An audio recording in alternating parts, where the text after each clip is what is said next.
I was disappointed with both candidates. I'm not wildly enthusiastic about Trump's winning. I think it's going to be the same problematic administration. It's certainly a huge comeback. I was disappointed with both candidates. I didn't vote for either one of them, so I'm not wildly enthusiastic about Trump's winning, but it was a clear victory, and it was accompanied by Republican gaining control of the Senate and likely keeping control of the House.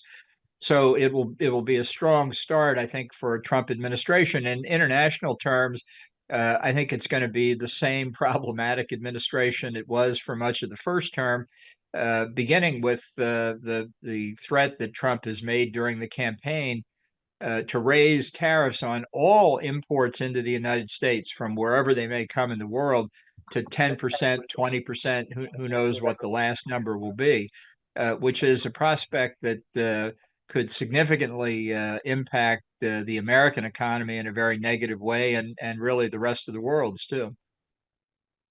Ambassador, do you think this is the greatest political comeback in the history of the United States, as it is being said, and how historic is Trump's win, since he will be the only second to former U.S. President Cleveland who did two non-consecutive terms in the White House? Well, it's certainly a huge comeback. I don't think anybody can deny that, whether it's bigger than Richard Nixon's comeback when he was defeated in 1960, lost as the candidate for governor of California in 1962, and then came back in 1968 to win the nomination, or whether it's bigger than Grover Cleveland at the end of the 19th century. Who really knows? But it's a significant comeback. I think on that point, there's no denying it. So, what impact would his another term have on India-US relationship? You were his NSA when Trump was in power.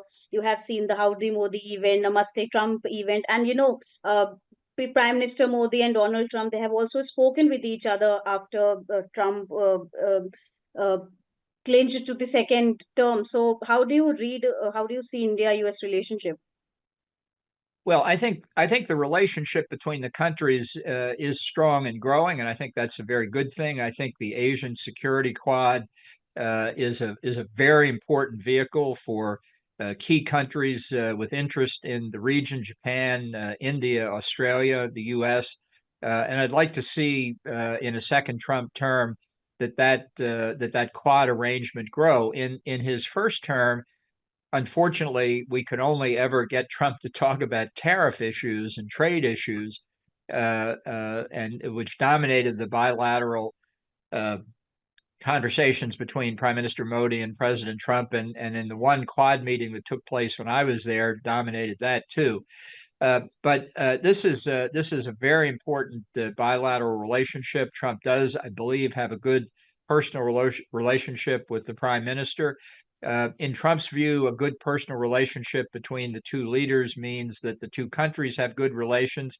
Unfortunately, the world is more complicated than that, but I think it should be a high priority of American diplomacy to work through the different problems that exist in the bilateral relationship.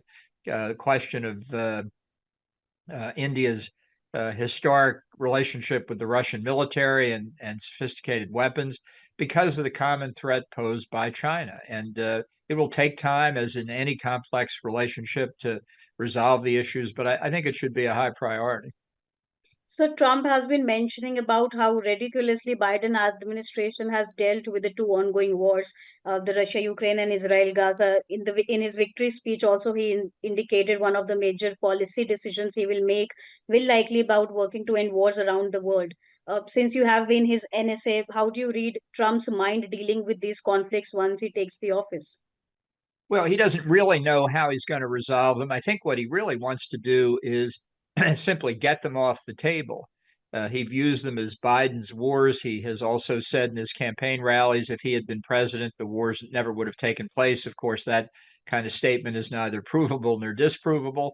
But he just wants the Ukraine war to be over. He doesn't really care what the end result is. I think that's very troubling from the Ukraine perspective. And I understand that there was a conversation a few hours ago between Israeli Prime Minister Netanyahu and Donald Trump. I suspect Trump said something to him like, do what you need to do on Iran. and its nuclear weapons program, but get this thing resolved by January the 20th, which I don't think can happen, but I suspect that's what they said. And I would just, if I could, make one point about the fact that Netanyahu was the first foreign leader apparently to speak with Trump since the election. Little free advice can't be a bad thing to get on the phone. If it's too late in India tonight, the prime minister could do it tomorrow. But I know he's issued a statement, but a call. They know each other. They've spoken many times, met together.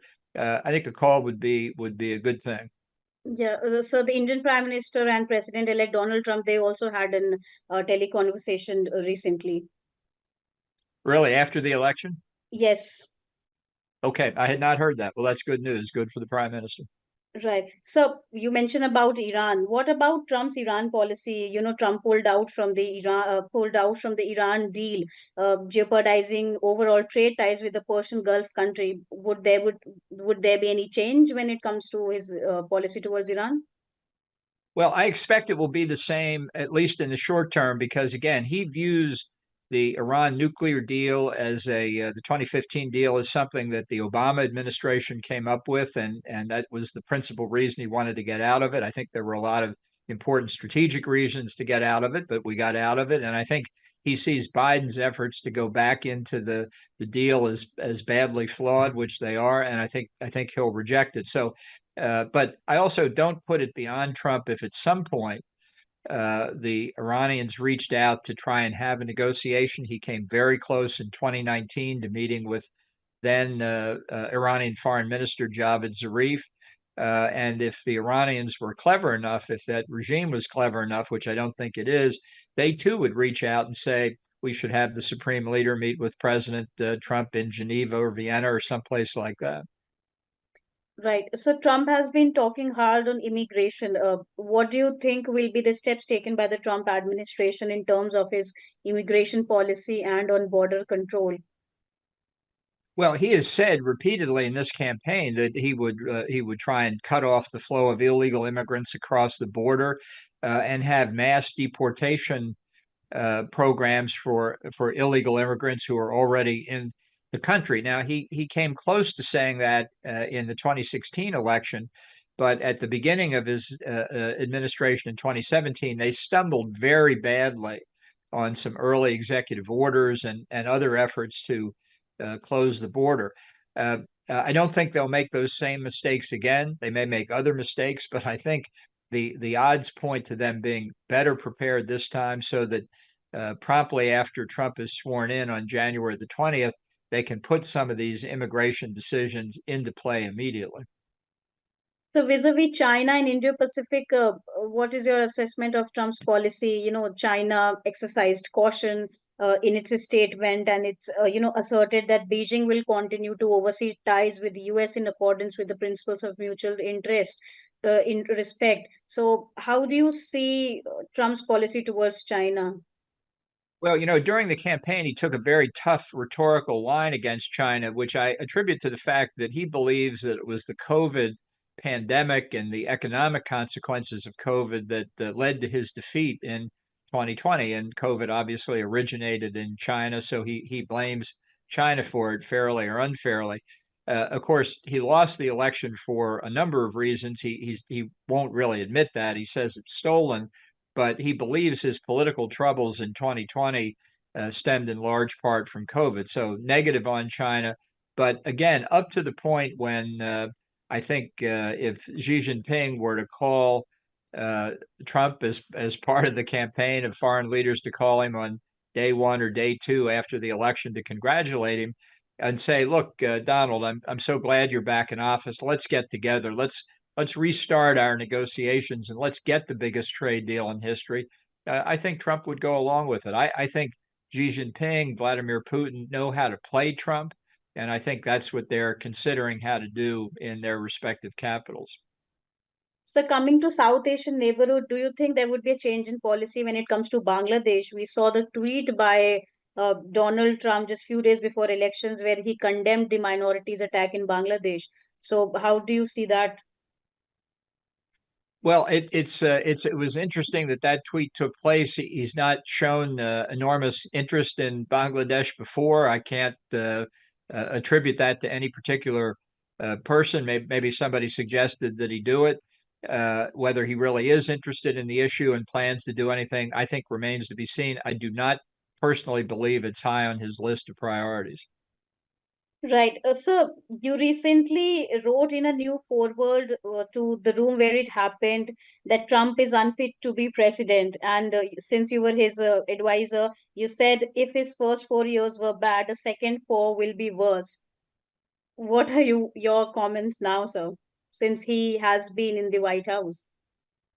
Well, buckle up. I think it's going to be chaotic like it was in the first term. You know, Trump doesn't have a philosophy. He doesn't do policy in the sense we normally understand that. His decisions are very transactional, and he has trouble distinguishing between his own interest and the national interest. I think that was evident in the first term. I think it would be even more evident in a second term. So just last question, what now for Democrats? Kamala Harris, she hasn't conceded yet, and she was supposed to address her supporters, but she hasn't done it yet. She hasn't congratulated Trump as well. So what now for her? Well, I'm told that in about 4 hours here in Washington, she will make that address. That's what the news is reporting currently. I think she's taking time to consider what to say in it, and I hope she does concede. She's lost. There's no doubt about it. And I think, honestly, although I know this will be hard for her to do, but a gracious statement that she looks forward and the whole Democratic Party looks forward to working with Trump and the Republicans in the Senate and the House for the better interest of the United States would be a very gracious thing to do. She was called a lot of names during the campaign, and part of the general decline in civility in our politics. I don't think she'll respond in kind in this speech. She didn't before, but being gracious and leaving the path open for conversations with Trump or whatever, I think would be a good sign for the American body politic, and I hope she does it.